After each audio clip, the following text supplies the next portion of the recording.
Depuis le mois de janvier, ce chemin de fer qui relie l'Éthiopie à Djibouti facilite le mode de transport des commerçants.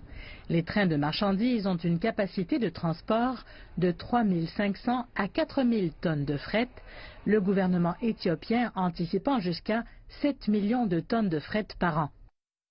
Cela a beaucoup contribué alors que l'Éthiopie est un pays enclavé. Il fallait entre 6 et 7 jours pour ramener les marchandises par camion du port de Djibouti, mais il ne lui faut plus maintenant qu'une journée. Le Programme des Nations Unies pour le développement en Éthiopie a publié un rapport intitulé « Une industrialisation à visage humain ». Celui-ci reconnaît le rôle crucial que ce chemin de fer transfrontalier aura pour relancer le secteur manufacturier du pays. Le chemin de fer Éthio-Djibouti, par exemple, est important pour non seulement fournir le soutien logistique nécessaire pour stimuler l'industrialisation, mais également pour ouvrir le pays à mesure que de nouvelles zones industrielles sont créées, ce qui aura un effet externe positif sur le processus d'industrialisation.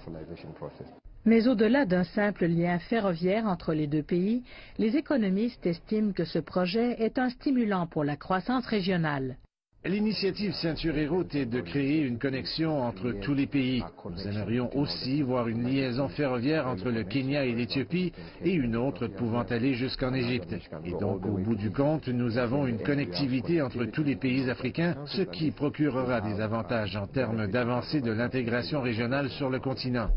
Le chemin de fer, long de 752,7 km, a été construit avec un investissement total de 4 milliards de dollars. Le tronçon éthiopien de la ligne a coûté 3,4 milliards de dollars, dont 70% fournis par la China Exim Bank et 30% par le gouvernement éthiopien.